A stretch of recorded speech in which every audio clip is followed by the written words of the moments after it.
अगदी तुटपुंजा पगारात आमचं काम चाललेलं आहे। मला काय होतं की पगारच पुरेसा किती लढायचं असतं, प्रत्येकाची काहीतरी अशी अपेक्षा असते। अरे काम आमचं 100% असतं, तुम्ही आता कधी पण जाऊन बघा, तुम्ही ना 10 वर्षातलं आमचं काम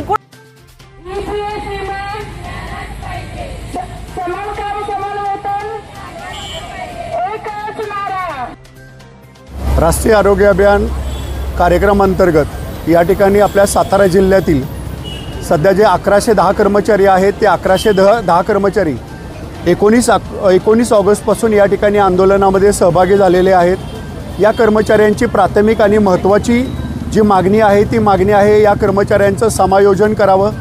शासन सेवेमध्ये समायोजन करण्यासाठी शासनाने 14 मार्चला जो शासन निर्णय पारित केलेला आहे त्या निर्णयाची गेल्या 16 महिन्यापासून शासनानं अंमलबजावणी न केल्यामुळं आणि त्याच्या बरोबर आपण आरोग्यमंत्री महोदय असतील, सचिव असतील यांना वेळोवेळी भेटलेलं आहे।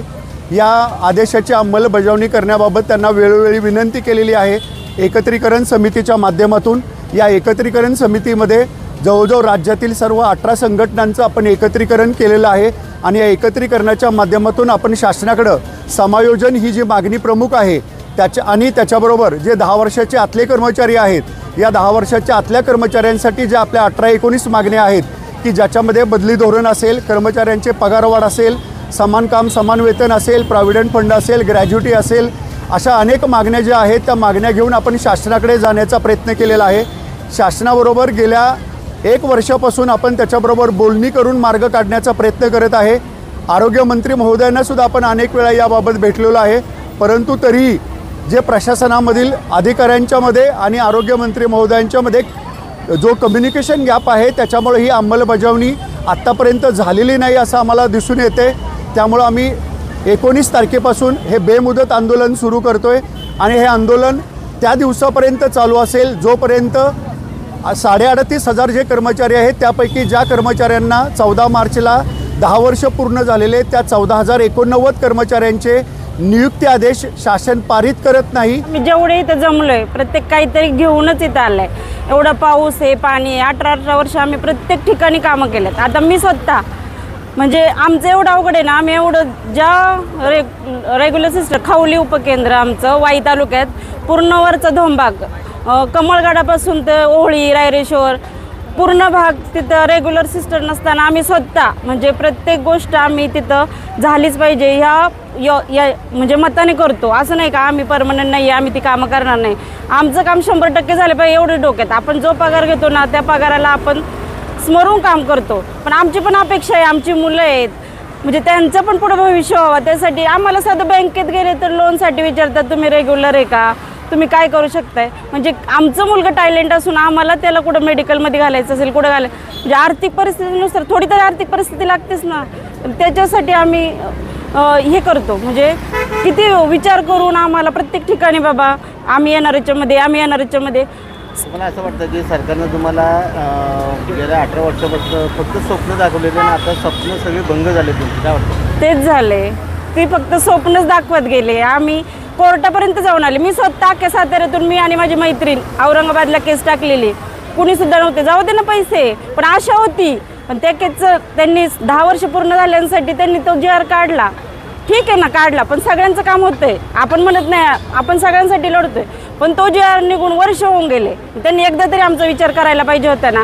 आम्ही भर पावसात रोज इथं कोणी ना कोणी बसायला जागा नसते तरी सगळे येऊन बसतात का का का तर आम्हाला काहीतरी त्याचं बेनिफिट मिळावं। कामात पण नाही, तुम्ही कुठं पण विचारा, जे येणाऱ्याच्यामध्ये ते लोक काम करतात नाही करतात, वेळेचं बंधन असू दे काही असू द्या, फक्त त्यांनी आमचा विचार करायला पाहिजे का नाही। म्हणजे प्रत्येकाची शंका असेल, प्रत्येकाचा एकच विचार आहे, त्यांनी समायोजन करा 10 वर्ष आणि ज्यांना 10 वर्ष झाले नाही त्यांच्या ज्या मागण्या आहेत त्या पूर्ण करायला पाहिजेत ना।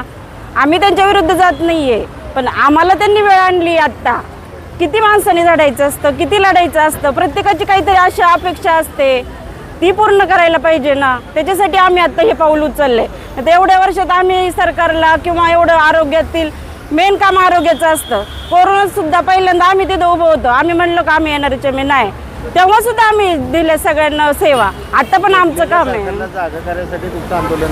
हो, ते झोपले, ते झोपायचं सॉंग करतायत, ते सगळे जागे आहेत, कोणी झोपत नसतंय, प्रत्येकाला फक्त ते ना पुढे जायचं नसतं म्हणून ते सॉंग करत असतात। पण आमचं जी परिस्थिती तिथे स्वतःवर आल्यावर प्रत्येकाला स्वतःवर आल्यावर कळत नाही, पण त्यांनी पण मत जाणून घ्यावं ना. आम्ही त्यांच्यासाठी करतोय, आमच्या घरातली 4 तरी मतं असणार ना प्रत्येकासाठी, नसणार आहे का? पण काहीतरी विचार करून पण आम्ही त्यांना पुढे आणतो, मग त्यांनी आमचा विचार केला पाहिजे ना. भविष्यात तुमची मुलं तुम्ही या क्षेत्रामध्ये घालाल का? खूप अपेक्षा आहे आमची, लोकांची सेवा करणं हा कोण नको म्हणते. आमची स्वतः मुलं म्हणतात, आता तो MBBSला ॲडमिशन घेणार आहे पण पैशासाठी अडते. पण माझ्या मनाला किती वाईट वाटतं, पोरगं सगळ्यात हुशार आहे, सगळे थोड्या पैशासाठी आपण त्याला माघार घ्यायला लावतोय. पण नाही, आम्ही कुठून तरी त्याला जिद्दीने उभं करू. पण या सरकारने आमच्या याचा विचार केला पाहिजे ना, मनाचा, म्हणजे प्रत्येकाच्या मनाचा विचार केला पाहिजे. बाबा का झगडताय, काय करताय, काम करतो ना आम्ही. मग सरकारच्या या आडमुठ्या भूमिकेमुळे तुम्हाला वाटतं भविष्यात लोक या क्षेत्रामध्ये येतील? नाही, हे असले सरकार जर असेल तर ह्याच्यात येण्याचा विचार, हे लोक असं रस्त्यावर बघून जातात हो कशासाठी बस थांबलेत, काय करतात, मग ते विचार करणार ना आपण कुठं जायचं आणि कोणत्या बाजूला जायचं. प्रत्येक माणूस विचार करून 2 मिनिटं तरी थांबतो, बघतो, वाचतो ही काय करतात, का थांबलात. आणि प्रत्येक ठिकाणी कामाचं कोण बघत नाही हो, ही येणारे चमचे आहेत. अरे काम आमचं 100% असतं, तुम्ही आता कधी पण जाऊन बघा, तुम्ही ना 10 वर्षातलं आमचं काम कुठं पण जाऊन बघा, 100% नसेल तर तुम्ही सांगा. आणि फक्त कोणी म्हणायचं. आता परवा फोन आला आमच्या यमनचा का धरणग्रस्त भाग आहे, तिथं दर्या हे होतात. माझ्याकडे एकटीकडे 12 गावं आहेत आणि परवानची सिस्टर नाही, 8 लसीकरण आहे आणि सारखा पाऊस असतो. त्यांचा मला फोन, जे येणाऱ्याच्या मध्ये यम आहेत ते मला म्हणतात फोन करून, सिस्टर तुम्ही आत्ता कुठे. मी काय म्हटलं, मी आंदोलनात ते मी काय माहिती देत नाही. TH ऑफिसमधून पण तिथले सहकाऱ्यांचा फोन, आत्ताच्या आत्ता आम्हाला तिथली माहिती द्या, तिथं उद्या प्रांत जाणार, मी प्रांत समोर आहे. म्हटलं असू द्या, प्रांत आम्हाला पाठिंबा द्यायला नको का, द्यायला पाहिजे का नाही. मग माझं काही चुकलं. दुसऱ्या एमनचा फोन, सिस्टर तेवढी माहिती द्या, डिलिव्हरी वगैरे झाल्यात का नाही, तिथं उद्या प्रांत वगैरे जाणार आहेत, व्हिडिओ जाणार आहेत. शेवटी गरज लागली मग त्यांनी आम्हाला पाठिंबा द्यायला पाहिजे का नाही. बाबा ठीक आहे, एवढा भाग ह्या सिस्टर सांभाळू शकतात, उद्या परमनंट झाले आम्ही काम करणार नाही का, करणारच ना. आम्ही ते बघितलंय, जाणवलंय, म्हणलं आम्ही 100% त्याला महत्त्व देणार आहे. फक्त त्यांनी आमचा विचार करावा एवढीच आमचं मत आहे, बाकी काय नाही.